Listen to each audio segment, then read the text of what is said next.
মারা গেল রতন। এভাবে গ্রামের লোকগুলো সবাই একে একে মরছে কিভাবে?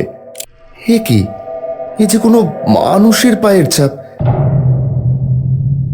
বিলাসপুর নামক একটি গ্রামে রতন ও দীপক নামে দুই ভাই থাকে।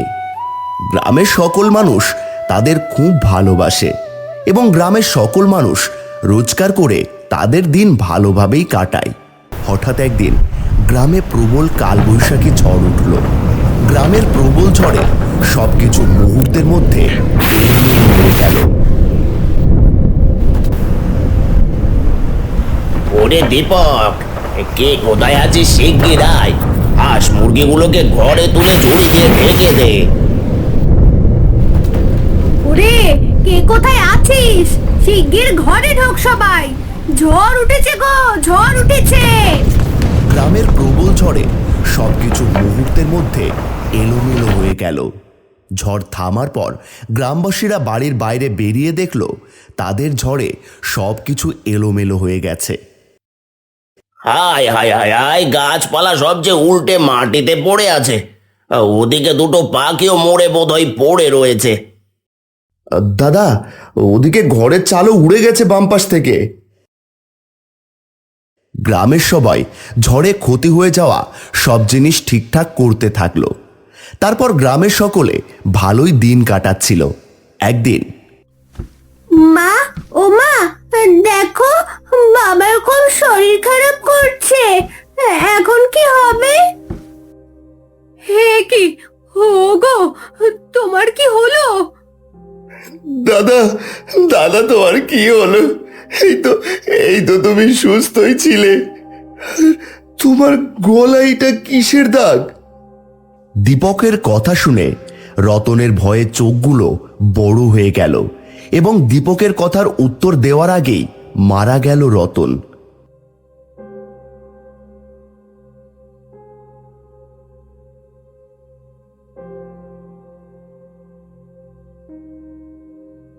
হায় হায় রে, হায় হায়, কি হলো এভাবে?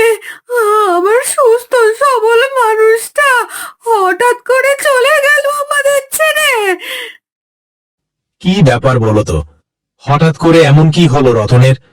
ওর তো কোনো রোগ সুখ ছিল না। এরকম সুস্থ সবল মানুষের হঠাৎ মারা যাওয়া আমার কাছে স্বাভাবিক মনে হচ্ছে না। ধীরে ধীরে যেন গ্রামের মানুষজন আরো বেশি সংখ্যক মরতে থাকলো। কি ব্যাপার, আমি তো কিছুই বুঝে উঠতে পারছি না। এভাবে গ্রামের লোকগুলো সবাই একে একে মরছে কিভাবে? আর গ্রামে যত লোক মারা গেল সবার গলায় একই রকম নখের আঁচড়ের দাগ।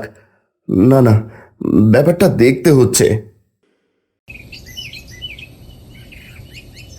একদিন দীপক গ্রামের জঙ্গলে গেল কাঠ কাটতে। চারদিকে তখন মেঘ ঘনিয়ে এসেছে।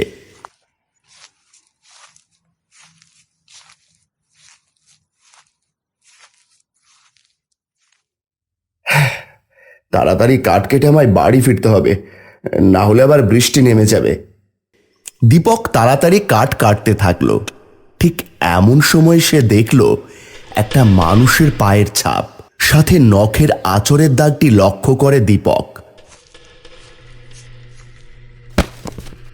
হে কি, এ যে কোনো মানুষের পায়ের ছাপ, কিন্তু এ যে রক্তমাখা পায়ের ছাপ। এখানে এভাবে, না না, দেখি তো এগিয়ে গিয়ে। দীপক সেই জঙ্গলের মধ্যে দিয়ে সেই রক্তমাখা পায়ের ছাপ ধরে এগিয়ে যেতে থাকলো। এগিয়ে গিয়ে সে দেখল পড়ে রয়েছে একটি শেয়ালের পা এবং কিছু মাংস। এগুলো কিভাবে সম্ভব? এখানে তো কেউ নেই। তবে এসব কার কাণ্ড? এর সাথে কি কোনোভাবে রতন দাদা ও গ্রামের লোকেদের মৃত্যু ও সেই অদ্ভুত নখের আঁচড়ের কোনো সংযোগ আছে? না না, ব্যাপারটা সত্যি বড় মুশকিল। ঠিক এমন সময় গাছের ওপর থেকে একটা পচা ফল দীপকের মাথায় পড়ল। তখন চারিদিকে ঝোড়ো হাওয়া বইছে। এ কি, এটা আবার কি পড়লো? এ কি, এসব কি হচ্ছে আমার সাথে এখানে? আমি তো কিছুই বুঝতে পারছি না।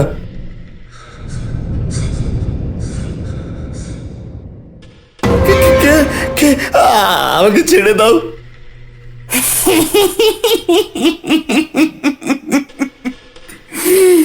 মরবি, মরবি, তোরা সবাই মরবি। ডাইনি তার লম্বা হাত বাড়িয়ে দিল দীপকের দিকে। না না, ছেড়ে দাও, আমাকে ছেড়ে দাও, আমি কিচ্ছু করিনি, আমাকে ছেড়ে দাও, আমাকে যা বললো আমি তাই করতে রাজি, কিন্তু আমাকে ছেড়ে দাও, ছেড়ে দাও আমায়। কে? আমি যা বলবো তুই তাই করতে পারবি? হ্যাঁ পারবো, খুব পারবো। একদিন এই গ্রামের সবাই আমাকে কষ্ট দিয়ে মেরেছে, আমি তার প্রতিশোধ নিতে চাই। তার মানে? প্রতিদিন সন্ধে এই গ্রামের একজন করে তুই এই জঙ্গলে নিয়ে আসবি, আর তারপর আমি ওদের খুন করে প্রতিশোধ নেব। না, আমি করতে পারবো না। তবে রে, হ্যাঁ, করতে পারবি না যখন, তখন আজই তোর মৃত্যু আমার হাতে। যেভাবে আমি এই গ্রামের সবাইকে মেরেছি দিনে দিনে, তোর দাদাকে মেরেছি, আজ তোকেও মারব।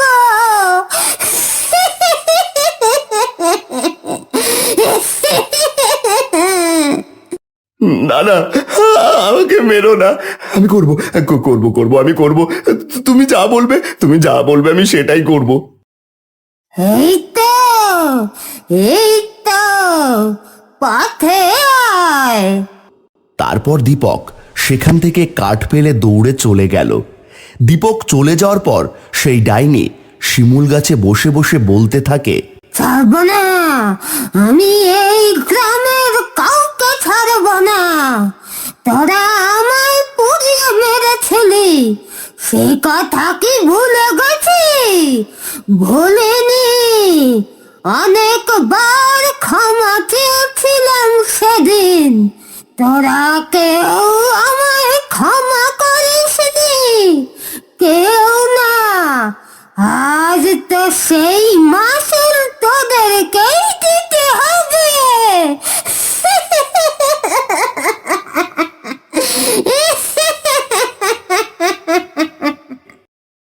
দীপক দৌড়তে দৌড়তে তার গ্রামে ফিরে গেল। ওদিকে ঘন কালো করে মেঘ ছেয়ে গেছে পুরো আকাশ জুড়ে, ঝিরিঝিরি বৃষ্টিও পড়ছে। দীপক সোজা গেল গ্রামের বৃদ্ধ নরেশ বাবুর বাড়িতে। কিরে দীপক, এরকম হাঁপাচ্ছিস কেন? কি হয়েছে? না না, কিছু না। বল তো কি হয়েছে? তারপর দীপক সব কথা খুলে বলল নরেশ বাবুকে। কি, ওই পেঁচো বুড়ি? পেঁচো বুড়ি মানে? না, কিছু না। তার মানে এই গ্রামে যা হচ্ছে সব ওর জন্যই। বলো, কে ও, কে? আজ থেকে প্রায় 36 বছর আগের কথা। কোনো এক গ্রাম থেকে একটা বুড়ি আমাদের গ্রামে এসে আশ্রয় নিয়েছিল। গ্রামের কোনো একটা ছোট্ট কুড়ে ঘর বেঁধেও থাকতো। তারপর তারপর কি? ওই বুড়ি গ্রামে মানুষের বাড়ি থেকে বিভিন্ন জিনিস চুরি করতে থাকে। চুরি স্বভাবটা তার মোটেও ভালো ছিল না। একদিন গ্রামের একটা বাচ্চা মেয়েকে চুরি করে এসে বিক্রি করে দেয় অন্য এক জায়গায়। সবাই হন্যে হয়ে সেই বাচ্চা মেয়েটিকে খুঁজতে থাকে, কিন্তু কেউ কোথাও খুঁজে পায় না। অবশেষে জানা গেল ওই পেঁচো বুড়ি গ্রাম থেকে বাচ্চাটিকে তুলে নিয়ে গিয়ে বিক্রি করে দিয়েছে অন্য এক জায়গায়। গ্রামের সবাই তখন ভীষণ ক্ষিপ্ত হয়ে উঠল। তারপর সবাই রেগে গিয়ে ওই বুড়ির কুড়ে ঘরে আগুন ধরিয়ে দিল। বুড়ি খুব চিৎকার করতে থাকে, কিন্তু কেউ তাকে বাঁচানোর জন্য এগিয়ে যায়নি সেদিন। আর বুড়ি ওই কুড়ে ঘরেই মারা গেল। আর আজ তুই যেরকম বর্ণনা দিলি আর যা কথা বললি, তাতে তো আমার মনে হচ্ছে ওই পেঁচো বুড়ি আবার ফিরে এসেছে এই গ্রামে তার মৃত্যুর প্রতিশোধ নেওয়ার জন্য। এখন কি হবে? আমি কিছুই বুঝতে পারছি না। ওই ডাইনি ছাড়বে না কাউকে। প্রায় 1 সপ্তাহ পেরিয়ে যায়, কিন্তু দীপক ওই ডাইনির কথা মতো সন্ধেবেলায় জঙ্গলে কোনো লোক পাঠালো না। এত বড় সাহস আমার কথার অবাধ্য হওয়া! আজই তোদের শেষ দিন। এই গ্রামের সব কথাকে আমি আজই শেষ করব।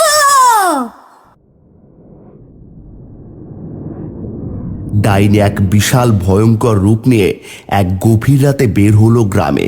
গ্রামের সব পশু পাখি সবকিছু ডাইনি তুলে নিয়ে এলো তার জঙ্গলে এবং সে সেই প্রাণীদের হত্যা করল। পরদিন সকালে গ্রামবাসীরা সবাই অবাক হয়ে গেল। তারা বুঝতে পারল এটা কোনো সাধারণ মানুষের কাজ না। এখন কি হবে? এই ডাইনিকে আমরা কিভাবে থামাবো? এর একটাই উপায় আছে। কি উপায়? সকল গ্রামবাসীদের একজোট হয়ে আমাদের ওই জঙ্গলে যেতে হবে ডাইনির কাছে। যদি ওই ডাইনি আমাদের ক্ষতি করে? না, ও আমাদের কিছু করতে পারবে না। সবাইকে খবর দাও, গ্রামবাসীরা যেন প্রত্যেকের হাতে মশাল নিয়ে আমাদের সঙ্গে ওই জঙ্গলে প্রবেশ করে। তারপর গ্রামবাসীরা সকলে মিলে ওই গভীর জঙ্গলে প্রবেশ করল, তাদের হাতে একটি করে জ্বলন্ত মশাল।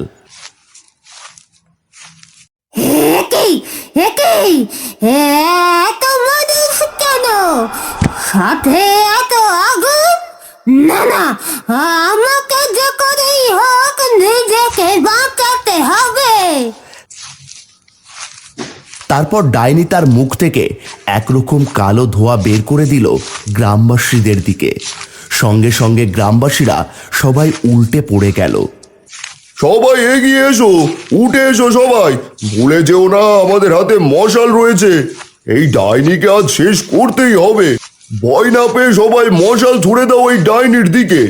তারপর গ্রামবাসীরা তাদের হাতের সব মশাল ছুড়ে দিল ডাইনির দিকে এবং সেই শিমুল গাছ শুদ্ধ ডাইনিও জ্বলে যেতে লাগলো।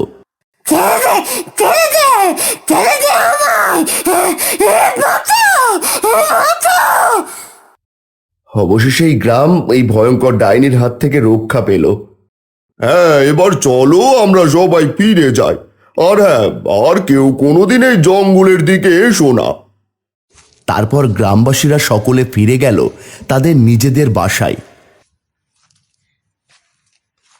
নতুন নতুন ভিডিও পেতে সাবস্ক্রাইব করুন হওয়ার গল্প, লাইক, শেয়ার ও কমেন্ট করুন।